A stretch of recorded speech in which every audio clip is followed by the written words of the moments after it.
हमारा एक ही कल्चर था, एक ही हमारा जो हेरिटेज है, एक ही मुआशरे के हम लोग थे। और फिर देखें ना, एक ही जगह से हैं, बहुत सारे लोग यहाँ से गए हैं, वो अपने नाम के साथ कोई लाइलपुरी अपने नाम के साथ कहता है। लाइलपुर का नाम यहाँ बदल गया, लेकिन वो अभी तक लाइलपुरी है। तो जी, लाहौरी हैं, फिर उसके बाद गुजराती हैं, फिर उसके बाद अपना सियालकोटी हैं, तो कसूरी हैं, तो बहुत सारे ऐसे लोग हैं। और वहाँ पे भी अपना लाहौर स्वीट मार्ट है, यहाँ पर भी बॉम्बे क्लॉथ स्टोर था, एक ज़माने में बड़ा मशहूर था। तो ये सब क्या है? ये सिर्फ वो जो बीच में एक बॉर्डर आ गया है, बस वो यानी कि एक बॉर्डर आया, बाकी तो आप हम उसी सोसाइटी के मेंबरान हैं। हम जो है वो एक ही कल्चर है, एक ही जो है वो हमारा जो है वो बैकग्राउंड है। तो खाना भी उसी किस्म का आप खाते हैं, हम भी उसी किस्म का खाना खाते हैं। आलू गोश्त आप भी खाते हैं, आलू गोश्त मुझे भी बड़ा पसंद है।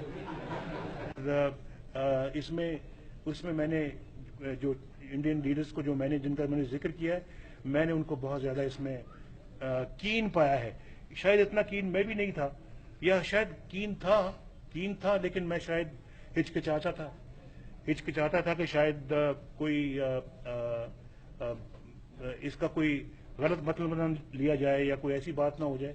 लेकिन जब उन्होंने इस तरह की गुफ्तगू की और इस तरह के उन्होंने ख्वाहिशात का इजहार किया, तो फिर मुझे बहुत खुशी हुई और मैं भी बढ़ चढ़ के उस काम को आगे ले जाने की कोशिश कर रहा था।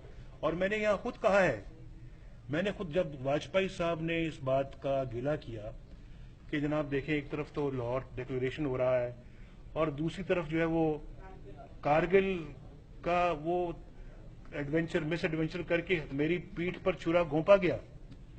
मैंने कहा और मैंने कहा बिल्कुल वाजपेयी साहब ठीक कहते हैं, उनकी पीठ में छुरा वाकईतन घोंपा गया। अगर मैं उनकी जगह होता, मैं भी यही बात करता कि ये बिल्कुल यानी कि एक जो है वो पीठ में छुरा घोंपने वाली बात है। लेकिन मैं अब ये गिला किससे करूं पाकिस्तान के अंदर? तो अल्लाह ताला आपका और रब हम सब का हामी और नासिर हो।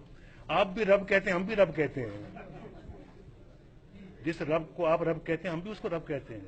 और हमारी एक और बात सुन लीजिए, कुरान पाक के जो सबसे पहले अल्फाज हैं, जिसमें आता है, सबसे पहले जो आयत है उसमें लिखा है अल्हम्दुलिल्लाह रब्बिल आलमीन। उसमें ये नहीं लिखा कि अल्हम्दुलिल्लाह रब्बिल मुस्लिमीन, अल्हम्दुलिल्लाह रब्बिल आलमीन। वो सब आलम का रब है। जिसको आप रब कहते हैं, हम भी उसी को रब कहते हैं। जिसको आप पूछते हैं रब को, उसको हम भी पूछते हैं। इम्तियाज साहब, एक दफ़ा फिर आपका शुक्रिया अदा करना चाहता हूँ। आपने मुझे बुलाया, एक बातें थी कुछ जो दिल से निकली हैं। ये दिल सिर्फ जुबान से नहीं बल्कि दिल से निकली हैं। आपकी काविशों को मैं सराहता हूँ, आपके साथियों की काविशों को मैं सराहता हूँ।